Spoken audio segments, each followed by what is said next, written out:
தெற்கின் குரல் நேயர்களுக்கு வணக்கம். இன்றைய நேர்காணலில் நம்மோடு இணைந்திருப்பவர் ஊடகவியலாளர் திரு சேகுவர் அவர்கள். சார் வணக்கம். வணக்கம். அமைச்சர் குஷி ஆனந்த் அவர் மீது டிவிக்கு நிர்வாகியா ஒருத்தங்களே ஒரு புகார் கொடுத்திருந்தாங்க. என்ன அப்படின்னா வழக்கறிஞர் நியமனத்தில் ஏதோ ஒரு சட்டவிரோதமான செயல் நடந்திருக்கு, ஒரு லஞ்சம் வாங்கியிருக்காங்களோ இல்லை பண பரிமாற்றம் நடந்திருக்கோ அப்படின்ற மாதிரி ஒரு வழக்கு கொடுத்திருந்தாங்க.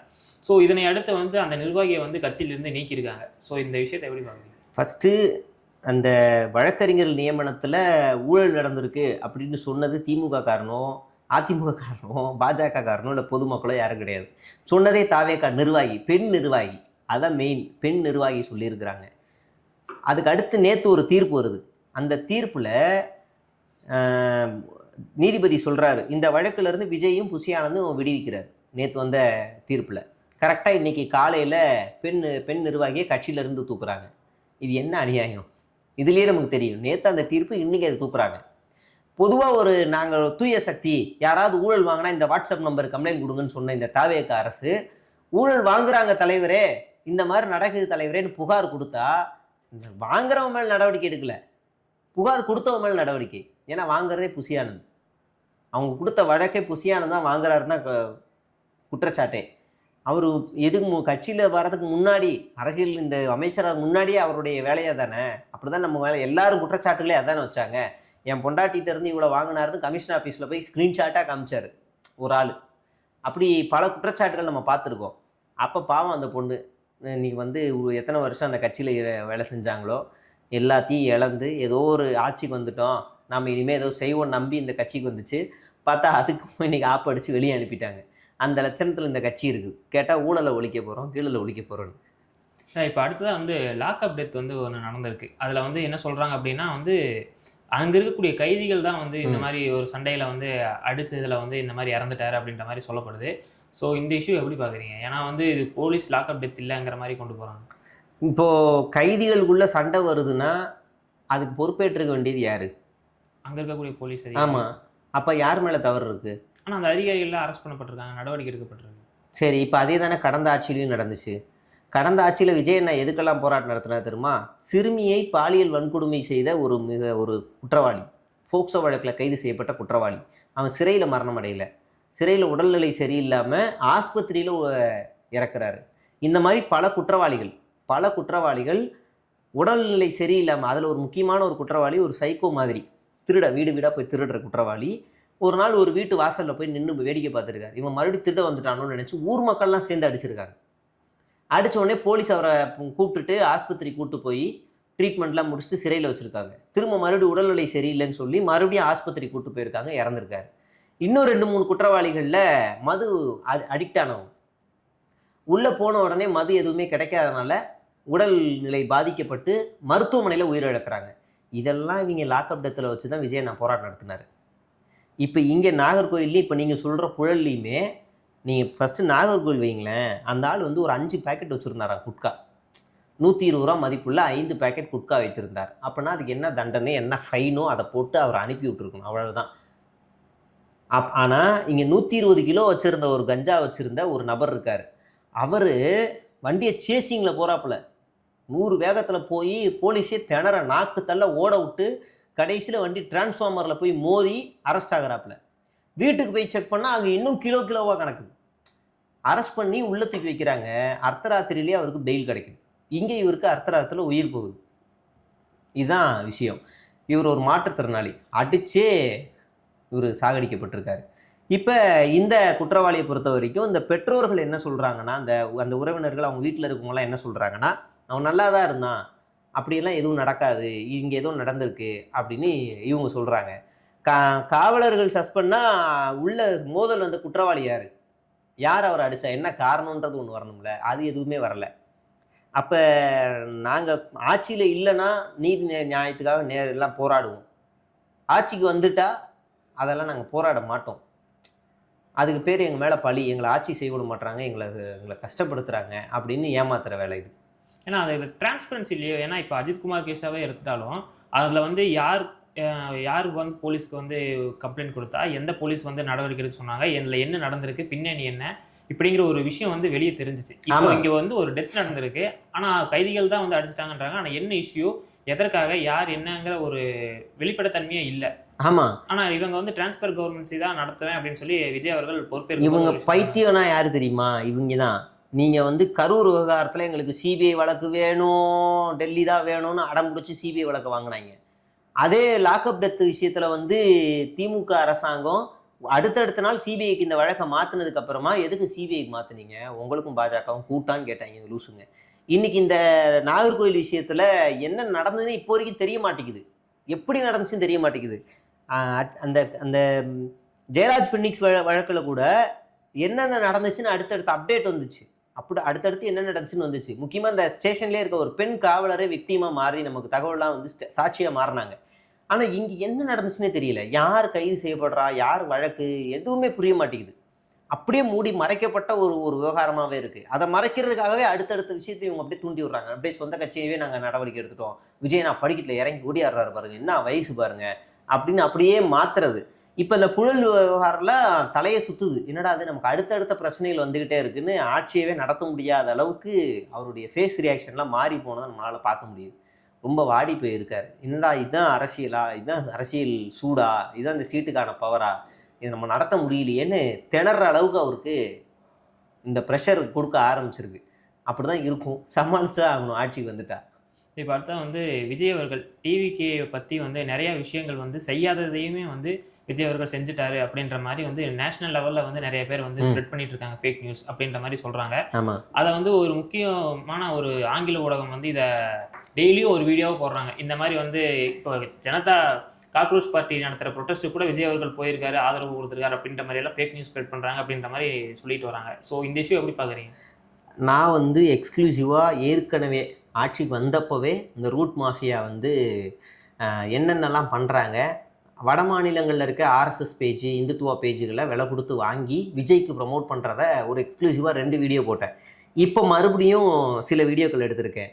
இந்த வீடியோ வந்து பார்த்தீங்கன்னா விஜய் கரூருக்கு தேம்பி தேம்பி அழுகிற மாதிரி ஒரு வீடியோ. சரிங்களா? இந்த ஐடி வந்து பார்த்தீங்கன்னா ராபின்சன் பால் ஏஐ. இது உள்ளே போனால் வெரி வெரி இன்ட்ரெஸ்டிங் என்னென்னா, இது ஒரு ஆர்எஸ்எஸ் பேஜ், இது ஒரு ஆர்எஸ்எஸ் பேஜ், ஒரு இந்துத்துவா பேஜ். முழுக்க முழுக்க இந்துத்துவா சம்மந்தப்பட்டதாக இருக்கும். டிஎம்கே விசஸ் டிவிகே. அப்படியே முழுக்க கீழே போனால் ஃபுல்லாக இந்துத்துவாக்களுடைய பக்கங்களாக இருக்கும். அவ்வளோதான் இருக்கும். இது ஒரு பக்கம். இதே மாதிரி இன்னொன்றும் காட்டுறேன். இந்த பேஜ் என்ன, சமாஜ் வசங்கக்கார், ஏதோ ஒரு ஹிந்தி பேஜ். இதுக்குள்ளே போகிறேன். வெறும் 417 தான் இருக்குது. இதுக்குள்ளே போனால் இது என்ன பேஜ்னே தெரில. திடீர்னு உருவாக்கப்பட்ட ஒரு பேஜ். இது என்ன பேஜ்னே தெரில. அடுத்து ஒரு ரொம்ப இன்ட்ரெஸ்டான ஒரு பேஜ் காட்டுறேன். சுகேந்திரா ஏதோ ஒரு பேஜ் ஒன்று இருக்கும், அதை ஷேர் பண்ணி எடுத்து வச்சுருக்கேன். ஸோ இந்த பேஜ் பார், இவன் யாருன்னே தெரில, விஜய்க்காக நடக்கிறான்னு சொல்லி எந்த நாட்டில் எந்த மாநிலத்தில் நடக்குதுன்னே தெரில. இவன் ஒரு இந்துத்துவா பேஜ். இது 34K இருக்குது. இவன் எந்த இடத்துல இவன் வந்து விஜயை பார்க்கணுன்னு நடக்கிறேன்னு சொல்லி நடக்கிறான். என்ன தான் நடக்குதுன்னு தெரியல. இது ஒரு இந்துத்துவா பேஜ். சரிங்களா? இப்படி தொடர்ச்சியாக இந்த ஃபேக் நெரேட்டிவ்லாம் எதுக்கு செட் பண்ணப்படுது அப்படின்னா, உள்ளே போய் விசாரித்தா ஒரு ட்வீட்டுக்கு 50 ரூபா, ஒரு ட்வீட்டுக்கு 50 ரூபா. இன்னும் சில பேஜெல்லாம் இருக்குது. அதாவது உங்களுக்கு வந்து முஸ்லீம் பிடிக்குமா இந்து பிடிக்குமான்னு ஓப்பனாக போய் பப்ளிக் வெயிட் எடுக்கிற ஒரு சேனல். உங்களுக்கு முஸ்லீம் பிடிக்குமா இந்து பிடிக்குமா அப்படின்னு எடுக்கிற ஒரு சேனல். அந்த சேனல் வந்து இப்போ விஜயா மோடியான்னு கேட்குது. விஜயா மோடியான்னு கேட்குது. என்னடா அது அப்படின்னு உள்ளே போய் பார்த்தா, இவங்க எல்லாருமே விஜயை வந்து ஒரு இந்தியன் ஐகானிக் பொலிட்டிக்கலாக மாற்றுறதுக்கு ட்ரை பண்ணுறாங்க. வர நாடாளுமன்ற தேர்தலில் ஜெகன்மோகன் ரெட்டி தானாகவே எப்படி ஒரு வெளிச்சம் கிடைக்கப்பட்ட அவர் அப்படியே ஃபுல்லாக நேஷனல் லெவலில் கொண்டு வரப்பட்டாரோ, இல்லை மாயாவதி எப்படி கொண்டு வரப்பட்டாங்களோ, அதே மாதிரி இவருக்கு ஒரு வெளிச்சம் கிடைக்கணும். இவரை வந்து இந்தியா கூட்டணியும் இவரை தேடி வரணும், என்டிஏ கூட்டணியும் இவரை தேடி வரணும், நாடாளுமன்றத்தில் இவருடைய செல்வாக்கு அதிகமாக இருக்கணும், அப்போனா தான் இவரை பற்றின நேஷனல் ஊடகங்கள் அதிகமாக பேசும் அப்படிங்கிறதுக்காகவே இந்த போலி செட்டப் மூலியமா இது எல்லாமே பண்ணுறாங்க. இது ஒரு பேஜ். கிட்டத்தட்ட நான் எவ்வளோ பேஜ் எடுத்து வச்சுருக்கேன்னா, இது எல்லாமே வேறு வேறு பேஜ். இந்த நான் சொன்ன பேஜ் இதுதான். இவர் வந்து இந்த மாதிரி ஒரு சீனை பார்த்துருக்கீங்களா? ரோட்டில் ஒரு ஒரு ஒரு ஒரு ஆளுக்கு ஊட்டி விடுற மாதிரி இந்த மாதிரி ஒரு சீனை எங்கேயாவது பார்த்துருக்கீங்களா? இவன் ஒரு இந்துத்துவா பேஜுக்காரன். இந்த மாதிரி ஏதாவது ஒரு சீன் பார்த்துருக்கீங்களா? வேணா அந்த வீடியோ அனுப்புகிறேன், நீங்கள் போடுங்க.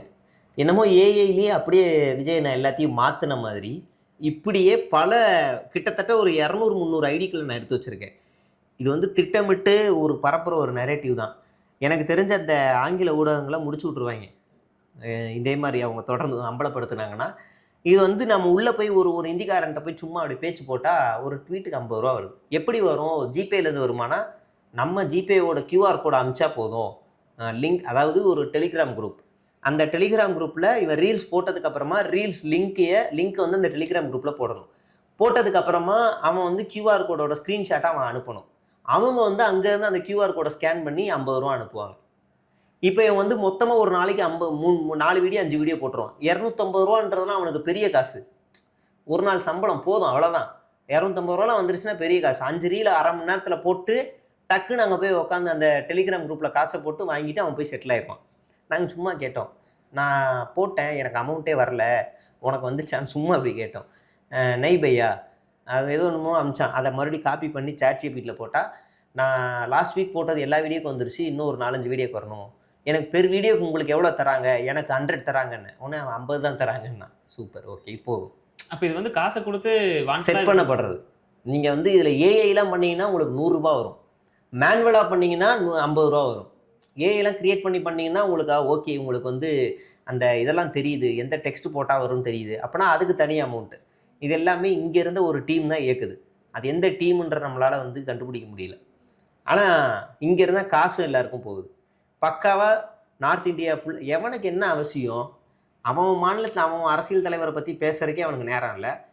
திடீர்னு வந்த ஒரு ஆளை பற்றி காஷ்மீர்லேயோ பாகிஸ்தான்லேயோ இல்லை மேகாலயாலேயோ மேற்கு வங்கத்துலேயோ இங்கே இருக்கவங்களாம் ஏன் பேசணும்? வெளிநாட்டில் இருக்கவங்களாம் பேசுகிறான், பாகிஸ்தானில் இருக்கவங்க பேசுகிறான். நான் வந்து பாகிஸ்தானில் பிறந்தே அவமானமாக இருக்குது, தமிழ்நாட்டில் பிறந்திருக்கணும் அப்படிங்கிறான். அங்கே இருக்க பொண்ணுங்கள்லாம் ரீல்ஸ் போடுது, India smart CM Vijay sir இளைய தளபதி விஜய் அப்படிங்கிறான். அப்போனா உள்ளே போய் விசாரிச்சா இங்கே இருந்தால் அமௌண்ட்டு போகுது. அவங்களுக்குலாம் பொறுத்த வரைக்கும் ஒரு 300 ரூபா, பொண்ணுங்களுக்கெல்லாம் 100 ரூபா 150 ரூபா ஒரு ரீல்ஸ் போட்டால். அதுலேயும் அவங்க நடந்து வர்றது, விஜய் பாட்டு போட்டு சும்மா கண்ணாடி போட்டு ட்ரெடிஷ்னல் ட்ரெஸ் போட்டு நடந்து தான் வருவாங்க. விஜய் பாட்டு பின்னாடி இயங்கும். Very cutest CM in India text, அவ்வளோதான். வேறு எந்த டெக்ஸ்ட்டும் நீங்கள் போட வேணாம். அது போட்டால் தனி அமௌண்ட், அதையும் எடுத்து வச்சுருக்கேன். இது போட்டால் தனி அமௌண்ட்டு, அவ்வளோதான். இந்த வந்து நாடாளுமன்ற தேர்தலுக்காக விஜய் ஒரு ஐக்கானாக இந்தியா ஃபுல்லாக காட்டுறதுக்காக நடத்துகிற ஒரு பித்தலாட்டம், ஒரு அற்ப வேற. டீலிமிட்டேஷன் வந்து இப்போ அடுத்ததாக கொண்டு வர போறேன்னு சொல்றாங்க. அதுல ஒரு முடிவு எடுத்தா வந்து ஒரு சிலரை எதிர்க்கணும், ஒரு சிலரை ஆதரிக்கணும் அப்படிங்கும் போது நாங்க வெளிநடப்பு செஞ்சுருவோம்ல அதிமுக மாதிரி. இருக்கிற ஒரு எம்பி தான் கொடுத்தாங்க, அதையும் நாங்க காங்கிரஸ்க்கு வந்து கொடுத்தாங்க. இப்போ எம்பியே இல்லை, அதுதான் சேஃப் சோனு. நாங்க அங்க போனா எங்களுக்கு பெரிய பிரச்சனை வரும். நாங்க தான் அங்க இல்லையே. திமுக தான் 40 இருக்குல்ல, அவங்க எதிர்த்துருக்கலாம்ல. அவங்க சரியா வாதத்தை வைக்கலன்னு லூசு மாதிரி இங்க உட்காந்து பேசலாம்ல. அதுக்காக பண்றதுதான். இப்போ அங்கே போயிட்டா ஒரு அறிவார்ந்த ஒரு ஆளை அனுப்பணும். அறிவார்ந்த ஆள் நம்மகிட்ட எங்கே இருக்கான்? அப்போ ஏற்கனவே அந்த கூட்டத்தில் இருக்க யாராவது ஒரு காங்கிரஸ் ஒரு ஆளை அனுப்பிடுவோம், அவங்க பார்த்துக்குவாங்க. நாசுக்கு அங்கே தள்ளி விட்டது. இப்போ மறுபடியும் தேர்தல் வந்துச்சுன்னா எப்படியும் ஜெயிச்சாங்கன்னா, ஒரு 2-3 ஜெயிச்சாங்கன்னா அங்கே போய் தான் ஆகணும், வேற வழி கிடையாது. அப்போ அப்படி வரும்போது வெளிநடப்பு செய்கிறது. காங்கிரஸும் திமுகவும் சேர்ந்து, பிஜேபியும் திமுகவும் சேர்ந்து நாடகம் ஆடுது, அதனால நாங்கள் வெளில வந்துட்டோன்னு அவுத்து விடுவாங்க. கடந்த காலத்தில் பண்ணது தான். அதெல்லாம் அவங்க எப்பயோ வகுத்துட்டாங்க.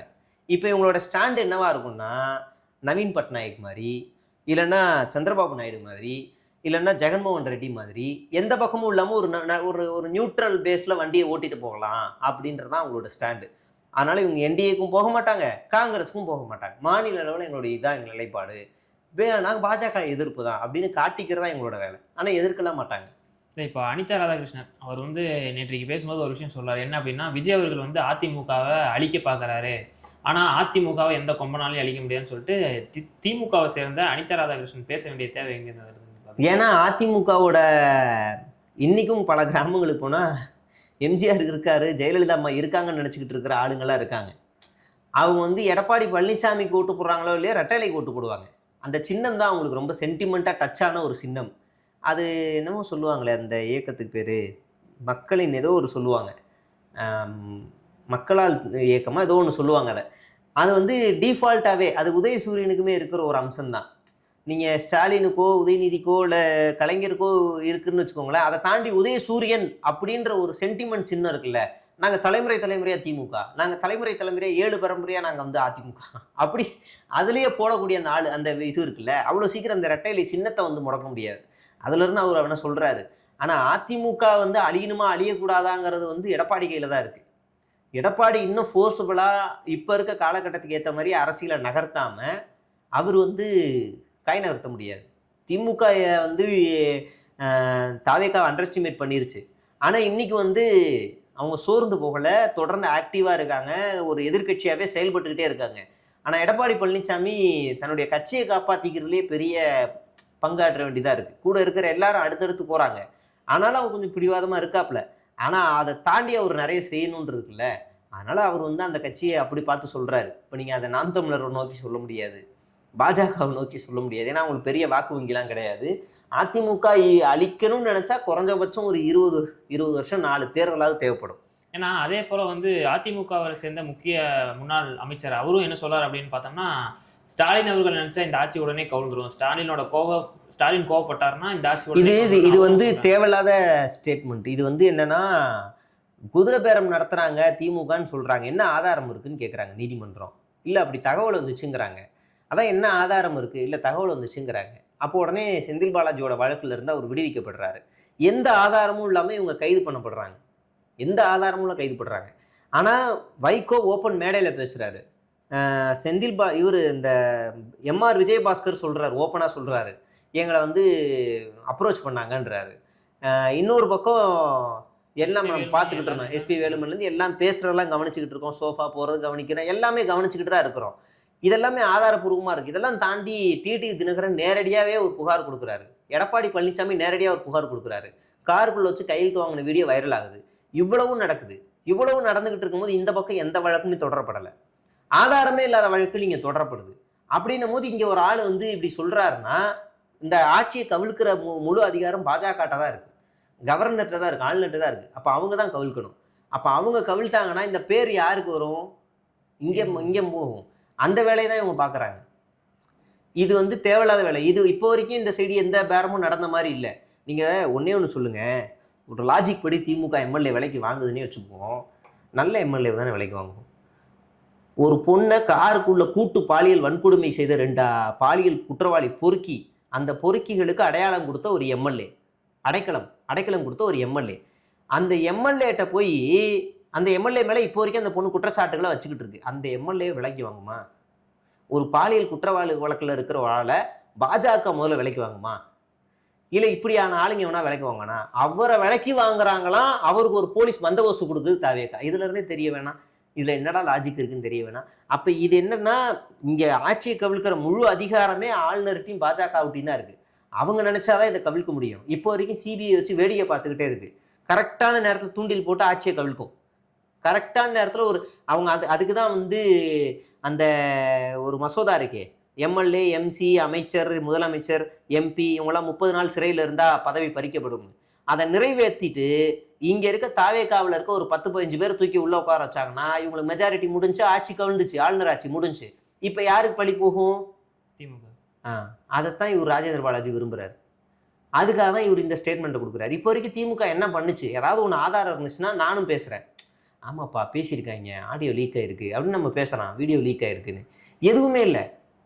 ஒரு ஜேர்னலிஸ்ட்டு, புதிய தலைமுறையோட ஜேர்னலிஸ்ட் விஜயன்னு ஒருத்தர், அவர் கைது செய்யப்படுறாரு. என்னடான்னு போய் விசாரிச்சா அந்த ஏற்கனவே கைது செய்யப்பட்டார்ல, திரும்ப பேர் என்ன, திருநாவுக்கரசர், அவர் வந்து இந்த மாதிரி குதிரபேரம் நடக்கிறதா ஒரு தகவல் வந்திருக்கு, ஏதோ ஒரு 9 எம்எல்ஏட்ட வாங்க போகிறதா ஒரு தகவல் வருது, இதை பற்றி நம்ம பேசுவோம் அப்படின்னு சொல்லி ஒரு மெசேஜ் வருது. அந்த மெசேஜை வச்சு அவங்க டிபேட் ஷோவும் நடத்திட்டாங்க.